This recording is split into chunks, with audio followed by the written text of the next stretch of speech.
Assalamualaikum warahmatullahi wabarakatuh. Halo semuanya, perkenalkan namaku Fizar Alansyah. Aku dari Universitas Pembangunan Jaya, program studi Sistem Informasi. Pada kesempatan hari ini aku akan mempresentasikan hasil dari project UTS aku, yaitu sebuah personal profile website yang aku rancang murni dengan menggunakan HTML, CSS, dan juga ada sentuhan sedikit dari JavaScript. Nah, untuk visual websitenya seperti ini, aku menggunakan style frosted glass effect, jadi dia seperti ada efek kaca, dan ini adalah warna transparan ya, yang gelap, dan aku kasih efek blur, dan supaya background image di belakangnya tuh masih kelihatan, dan eh aku juga lebih fokus ke user experience, jadi lebih informatif dan clean, jadi orang bisa langsung baca datanya. Nah, untuk membuat website seperti ini tentunya aku membuat source code-nya terlebih dahulu ya. Nah, mungkin sebelum aku perlihatkan lebih dalam lagi atau lihat lebih dalam lagi ya, aku mau memperlihatkan terlebih dahulu untuk struktur kodenya atau source code-nya ya. Nah, untuk source code-nya, HTML-nya dan CSS seperti ini ya. Nah, ini untuk HTML-nya. Jadi pada bagian atas di sini ada header yang aku pakai untuk membungkus si foto profilnya ya, dan ada H1 juga untuk namaku dan tag tag P ya, tag paragraf untuk memuat informasi prodi dan kampus. Kemudian untuk navbar, section content, dan hobi ini aku bungkus dalam satu tag, yaitu tag main ya, dengan class main container. Nah, di sini ada navbarnya, aku pakai tag A untuk biar bisa diklik ya, dan ini juga terhubung dengan JavaScript, ini on click show content. Nah, nanti aku akan jelaskan. Nah, kemudian ada section content di sini, konten ya, konten dari si navbarnya seperti biodata, education, sampai dengan experience ya, bukan, publication, publication. Nah, kemudian setelah konten ada set hobi. Jadi hobi ini aku bungkus dalam satu tag aside ya. Nah, ya isinya memuat beberapa hobi-hobiku dan ketertarikan aku gitu ya. Nah, setelah itu ada footer.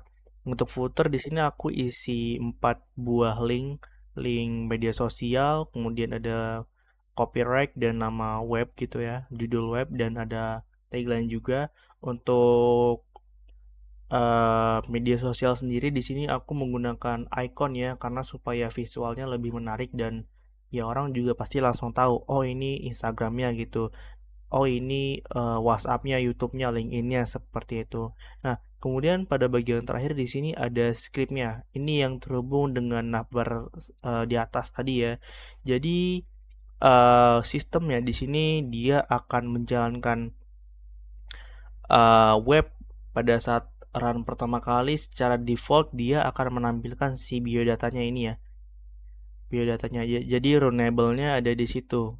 Ini dia, DOM content loaded, show content langsung ke biodata. Ini ketika run pertama kali ya. Nah, kemudian sistemnya di sini cara kerjanya, ketika aku sedang berada di biodata, kemudian aku ingin berpindah ke education, maka dia akan menjalankan perintah ini ya. Jadi dia akan menyembunyikan seluruh item biodata ini berdasarkan class ya, berdasarkan class content item.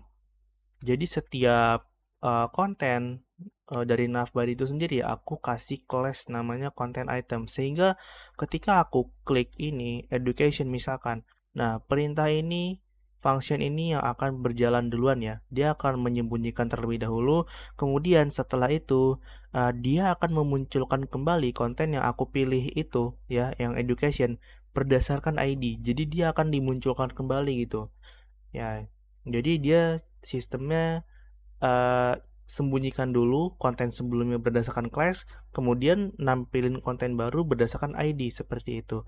Ya, jadi untuk membuat seperti ini simple dan tidak perlu HTML yang banyak, karena metode pada umumnya yang biasa orang tahu itu kita bikinnya yang banyak gitu ya, indeks HTML, kemudian memuat seperti biodata, experience, dan apa namanya, skills itu dibuat dalam HTML yang berbeda gitu ya, yang biasa kita tahu sebelumnya.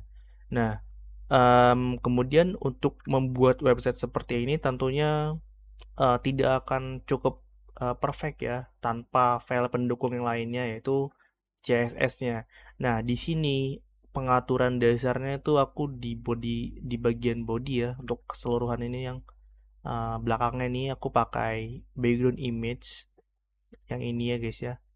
Background image, kemudian untuk style utamanya di sini aku menggunakan background color ini RGBA 26262907 dengan menggunakan backdrop filter blur, makanya dia jadi seperti ini ya.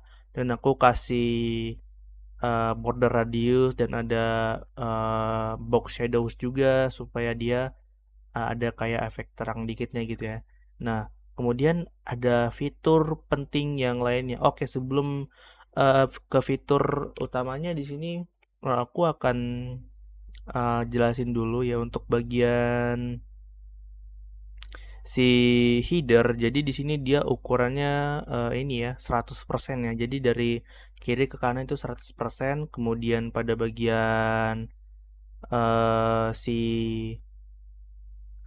navbarnya dia berukuran 25%, 25% ya untuk di bagian kiri ini. Kemudian untuk kontennya di sini dia ukurannya 50%. Di sini untuk aside-nya dia 25% sama seperti navbar. Ini untuk tampilan desktopnya. Setelah itu untuk footer dia full ya, full dari sama seperti uh, header tadi ya. Nah, fitur paling penting yang cukup krusial yang lainnya di sini adalah responsivitas ya. Jadi, dalam membuat website ini, aku pengen website ini tuh, bisa responsif di segala macam device. Misalkan aku pengen buka di handphone atau iPad, dia websitenya akan menyesuaikan. Yaitu di sini aku menggunakan media queries ya.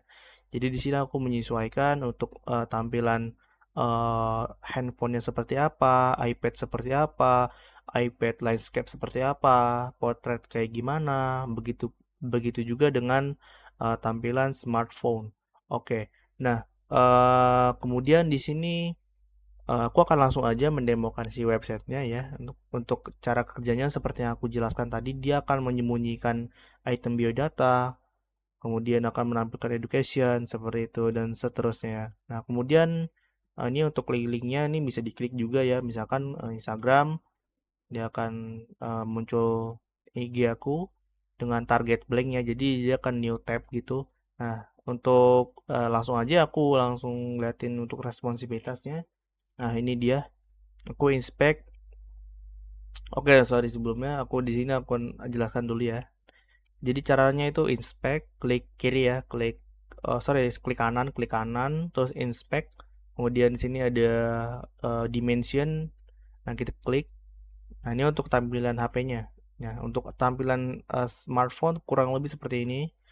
Di bagian atas header tetap seperti ini ya, full. Nah, bedanya di biodata di sini dia jadi pindah ke sorry ya, untuk navbar dia jadi pindah ke atas biodata atau kontennya. Kemudian hobi jadi ke bawah ya, di bawah kontennya. Kemudian footer di sini jadi seperti ini. Nah, untuk ikonnya juga jadi dua atas dan dua bawah ya. Karena supaya tidak ngegeser si copyrightnya. Kemudian untuk tampilan landscape-nya kurang lebih seperti ini ya. Si biodata atau kontennya jadi di tengah dan full ke kanan. Sementara untuk navbar kembali seperti semula dan ya hobi pindah ke bawah dan footer kembali seperti tampilan desktop. Setelah itu untuk tampilan iPad mini di sini untuk potretnya biodata education yang untuk navbar jadi seperti ini ya. Jadi dia biodata, education, experience, dan memanjang ke kanan. Nah, untuk kontennya seperti ini, masih sama seperti tampilan smartphone sebelumnya, tapi di sini dia jadi ada ini ya, seperti tampilan yang desktop yang ini kontennya. Kemudian hobi juga pindah ke bawah di bawah konten untuk footer sama seperti smartphone tadi. Nah, untuk tampilan landscape-nya seperti ini, kurang lebih sama juga seperti um, handphone ya. Nah, untuk handphone. Nah, apa lagi kira-kira? Mungkin cukup untuk penjelasan source code, codingan, dan untuk outputnya. Nah, di sini aku akan share HTML dan CSS ini dan beserta gambar-gambarnya juga ya ke dalam GitHub. Nah, di sini aku akan masukin langsung aja ke GitHub-nya. Nah, aku di sini akan langsung buat aja. Untuk membuat repository GitHub di sini tinggal ke klik profile aja dengan cara kamu udah punya akun, kemudian repository dan di sini tinggal klik new aja untuk bikin baru, klik new. Untuk judul repository name di sini aku kasih nama ini aja ya, UTS PIBS. Di sini aku kasih deskripsi ini aja, ini adalah UTS PIBS. Kemudian untuk konfigurasi di sini biarkan default aja semuanya ya. Readme juga nggak usah dicetak, langsung aja create. Nah, kemudian sebenarnya setelah ini ada cara simpelnya yaitu tinggal drag and drop aja ya untuk filenya.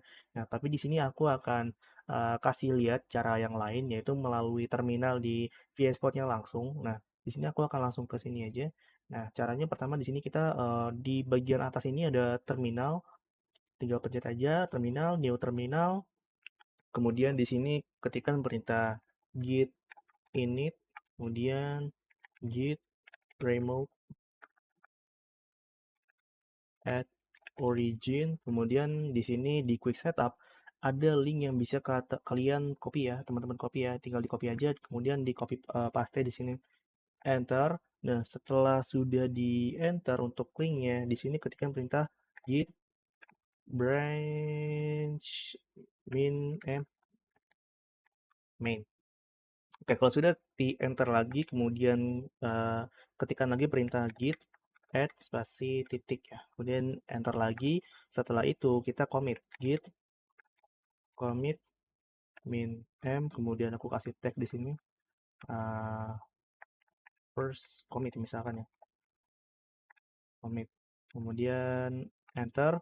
Setelah itu di sini muncul ya 4 filesnya change dan create mode, ada foto index, semua file di sini ya.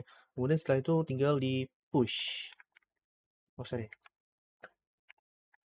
git push min u origin main, git push min u origin main, tinggal enter kemudian tunggu saja. Nah, dia akan memproses ya. Oke, nah ini udah selesai ya teman-teman semua dan bisa langsung dicek aja ke repositorinya dan di refresh otomatis dia akan langsung masuk semuanya. Nah, jadi untuk penjelasannya di sini untuk git init dia fungsinya buat ngerubah si folder biasa ini ya jadi repository di lokal Git. Nah, kemudian untuk Git remote ini itu biar mengkoneksikan repository lokal ini dengan yang ada di GitHub seperti itu. Nah, untuk Git branch yang ini itu supaya ganti nama cabang di branch-nya ya, branch utama jadi main. Nah, kemudian untuk git add ini ya dia nambahin si semua file ini di proyek ini ya ke daftar file yang bakal dikirim atau staging area. Nah, untuk titik di sini, spasi titik ini ya artinya untuk semua file yang ada di sini ya. Nah, kemudian untuk git commit di sini itu simpelnya kayak checkpoint ya, checkpoint atau versi pertama perubahan di proyek gitu. Kemudian untuk Git push ini ya dia untuk mengupload semua perubahan dari lokal ini ke repository GitHub. Nah, kenapa sih kok pakai cara yang ini? Ya dia itu supaya ini ya. Jadi kalau pakai cara ini tuh sinkronisasi otomatis bisa dua arah gitu. Nah, kemudian Mmm, ini juga dipakai di dunia kerja ya atau proyek kolaboratif. Jadi semua developer tuh pakai cara kayak gini supaya apa ya, bisa kerja lewat branch bareng-bareng gitu, commit terus pull request. Nah, ini juga lebih efisien secara berkala seperti itu. Nah, kalau misalkan dosen minta kayak gini juga berarti beliau mau kita tuh paham sama alur dari GitHub-nya gitu. Nggak cuman kayak bikin repository drag and drop seperti itu. Biar semua kita paham ya guys ya. Nah, mungkin segitu aja yang bisa aku presentasiin untuk terkait website personal profile website dan bagaimana cara memasukkannya ke dalam GitHub melalui metode yang ada di terminal.